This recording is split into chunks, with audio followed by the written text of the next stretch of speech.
Hey, everybody. It is another Monday.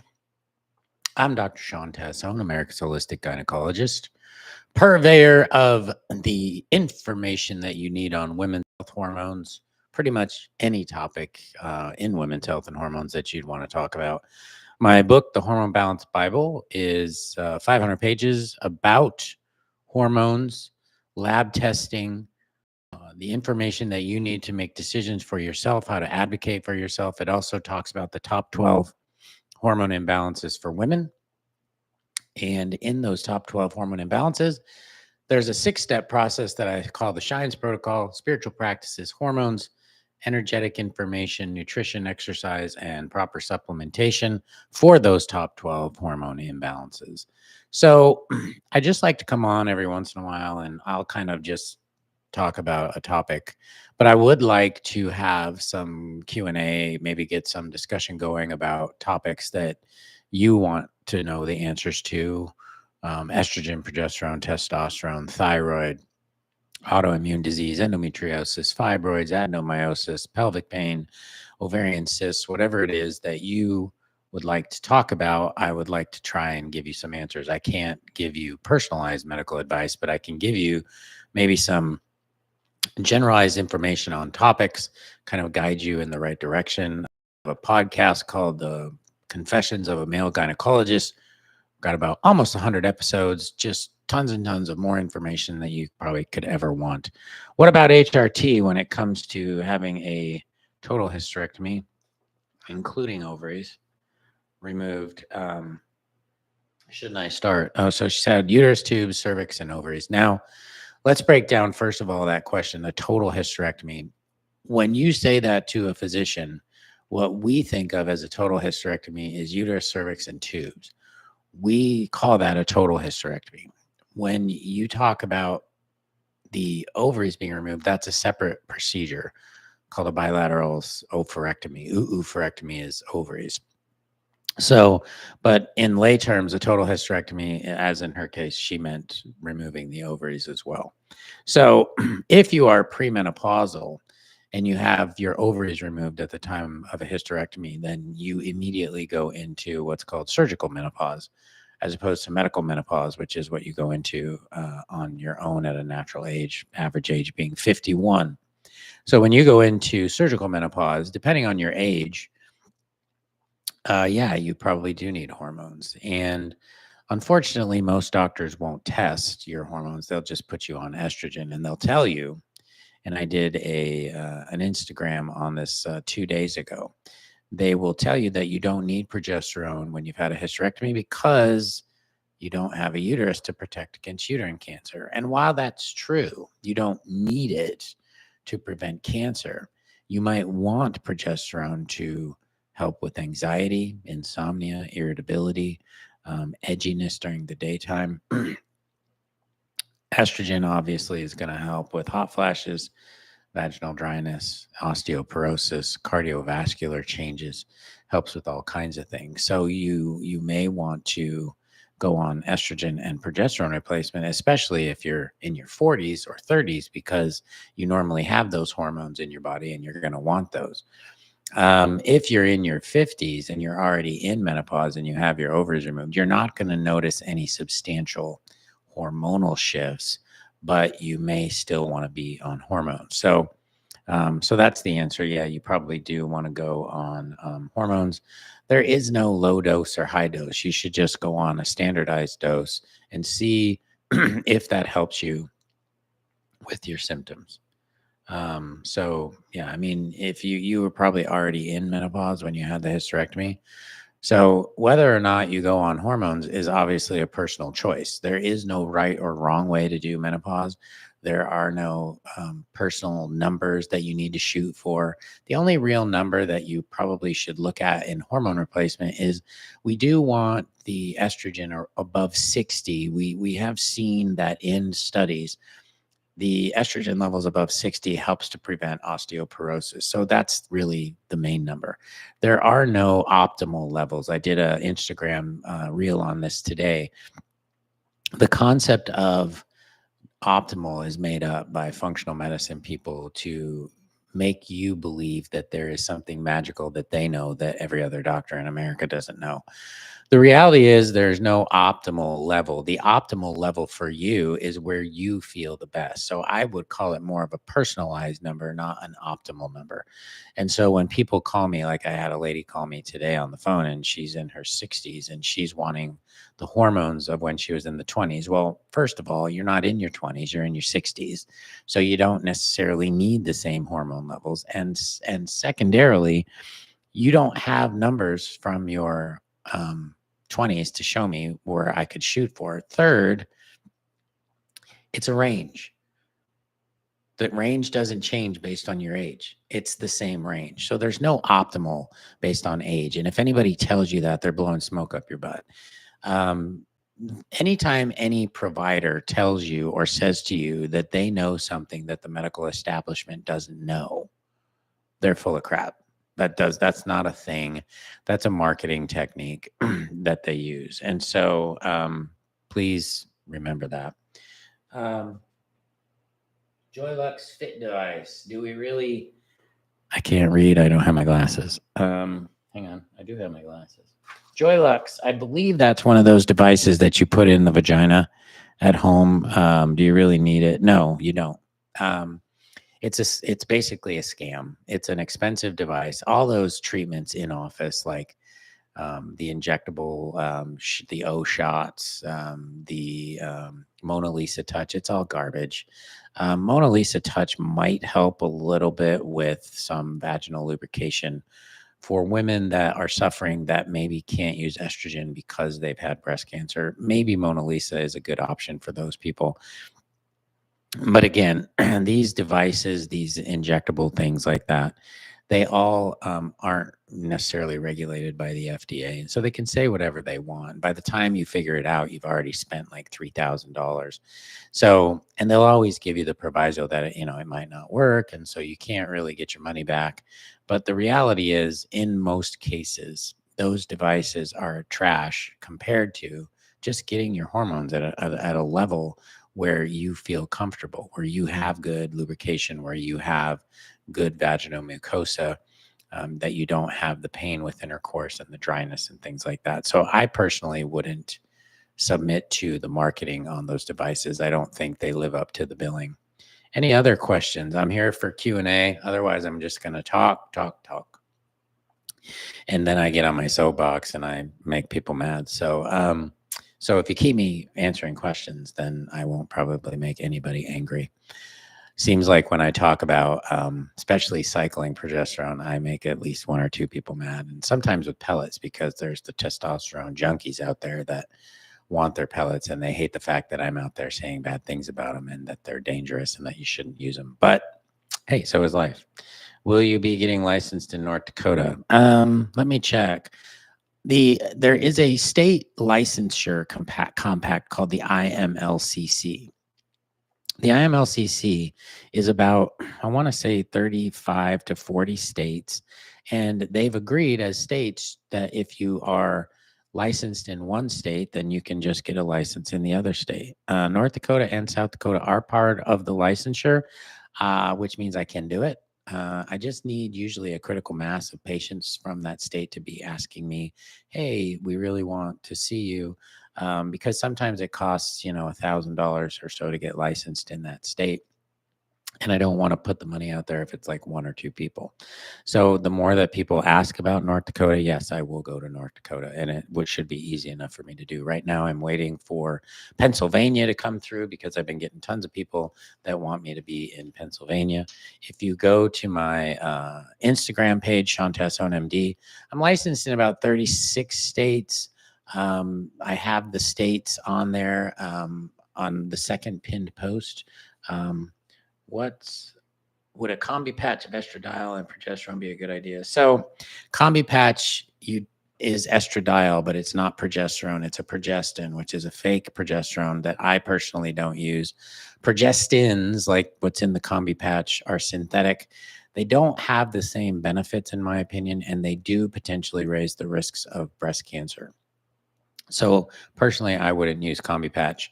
I would use the estradiol patch, like Dottie, or just a generic estradiol patch, and then I would use bioidentical progesterone as a capsule if that's the way you're going to go. What do you advise for someone with a blood clotting history from a genetic mutation? Topical estrogen does not increase blood clots, so you could do potentially topical estrogen. Progesterone doesn't increase the viscosity of blood, and testosterone, as long as it's not super high, also won't increase your risks. Sorry, a little bit dry. So yeah, if you have a blood clotting disorder, you don't want to take oral estrogen because oral estrogens could potentially increase the risk of blood clots. But we don't see the same thing with topical, and there's a lot of evidence out there to show that that's true. So you'll still probably get some kickback from doctors that maybe aren't up on the data. And it's normal for doctors to be a little bit nervous about stuff because, there's always the potential that we could get sued. And it's unfortunate, but we do have to practice with standards of care, and we always practice a little bit out of fear because fear is a great deterrent and you don't do stupid things. But I think topical estrogen wouldn't be stupid. Hubs has been learning so much listening to these. Oh, well, that's good. Tell him to do the dishes. And one thing I learned when I got divorced is that when you do the laundry, it doesn't count if you just put the clothes in the washing machine. That's not doing the laundry. I used to think it was, but you actually have to take the clothes out of the laundry machine, put them in the dryer. Then you got to take them out of the dryer and fold them. Then you got to put them away. It's like a whole freaking process. So tell him to do the laundry. That would be a lot. That's how guys can get women's libidos up, is to do the dishes and do the laundry. Such great answers. Always so helpful. Thank you. Just got your book. It's very good. Oh, thank you. Anybody that's read the book, thank you so much. And if you do have the time to leave an Amazon review, always appreciated. It's unfortunate that some of the 1-star reviews I have are because the book showed up dirty or something, which I obviously have no control over. I had one lady get upset with me and leave me a bad review because she just didn't like me as a person. Fair enough, I suppose. But overall, good reviews. It took me 5 years to write the book. It's a lot of good information. I think it gives you the down and dirty on each of the hormones. It talks about lab testing. It talks about the different delivery methods of different hormones, supplements, exercise, nutrition, all kinds of stuff. And I think it's, 20 years in the making from my training, from traditional training to my integrative medicine background. If and when you have the time, would love for you to head over to Amazon. It's like $14 or $15. Good research. Also gives you a good kind of reference. It's not one of those books that you read front to back. You kind of just look for your particular issue. Is it normal to increase your estrogen dose through this transition? So there's 2 ways of doing prescriptions and hormones. For some women, doctors will just guess based on your symptoms, and it's not a bad thing. I know that there's a lot of doctors out there that do it that way. In a way, to me, it's a little bit like you're acting psychic because you're just guessing. I prefer to use the technique of using not just the symptoms, but also the lab values, because sometimes symptoms overlap different disease processes, like fatigue. Well, that could be thyroid, it could be testosterone, it could be you're not sleeping. Those are different hormones altogether, all 3 of those symptoms. So it's one of those things where you could base it on symptoms. Usually what I do, I'll start a patient on a particular program, let's say estrogen, testosterone, and progesterone. And then I'll meet with her in 5 to 6 weeks. What got better? What didn't get better? Sometimes I'll change the route of delivery. So instead of using, say, topical, I might switch to a sublingual. Sometimes I might just change the dose. Instead of doing 2 clicks, I might do 3 clicks or something like that. So it really just depends on what she tells me, what kind of feedback I get. And where she's at. I've had blood tests and I'm showing I'm not absorbing. So if that's the case, then they should switch you to a sublingual or an oral dose. I find that about 5 to 10% of women don't absorb topical steroids very well. Tends to be, especially if we combine them. So, like if I put in estrogen, testosterone, DHEA in a topical, you might get a good absorption of 2 of them, and then 1 of them will lag. And it's probably just because it's competition for absorption. But it just depends. Everybody's a little different, and you always have to start somewhere, and then you change. See, this is the thing with hormone replacement. You have to stay the course. I usually try to say to people, just stay with somebody for 3 to 6 months. If you bop from provider to provider, you're never going to have that consistency. And it might be that they're good at what they do. You just haven't given them enough time to, change and to alter things a little bit. I would say maybe 70% I get it right on the first try.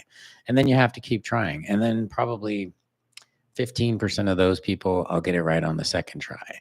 And then 10% of those people, the third try. And you have to keep changing things to really help people. And then women that are in perimenopause, they're shifting all the time. So you might get it right for 6 to 12 months. And then all of a sudden they start having hot flashes. So it's an adapt and move technique. And you're using labs and you're using symptoms and you know the patient over time. The other thing I try to get people not to do is to not change their dosing. I'll have women all the time stop this, stop that. They'll start this. They'll go to 2 clicks. They'll go to 3 clicks. They'll go to every other day. And the problem is when you do that on your own without involving your provider, and then you see me 5 weeks later and you've done all these things, I'm like left in the dust and I have no idea what's going on. So always include your provider if you're changing things or changing doses around. Weird as I absorbed for 11 years. I have something I've described as skin fatigue. So women that are on topicals after a certain amount of time, everybody's a little different. Some will stop absorbing and you have to take a little bit of a holiday and then go back to the cream. I'm having an appointment with you next week. Wanted to know if you know anything about a study in 1967 about the use of a specific testosterone for skin aging. No. Anything written in 1967, is that what that is, worthless. I mean, any study that's 56 years old has probably been redone, something better, or it's obsolete at this point. I just heard recently if you have a hysterectomy,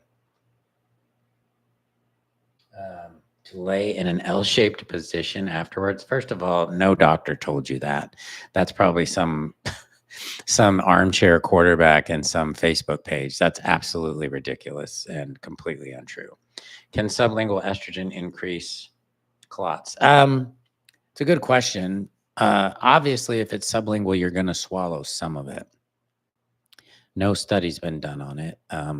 There is no study to say how much of it you're actually swallowing. I would probably guess 10 to 20% of it is actually being swallowed. So yeah, there would probably be an increased risk. I would imagine it's relatively small because even with Premarin, which was the horrible estrogen that everybody was on, the blood clot risk was an increase by 1 in 1,500. So even then it was relatively rare. Here's the doctor that explains it. There I am. Thank you from Australia. I figured you were from Australia because you said bloods.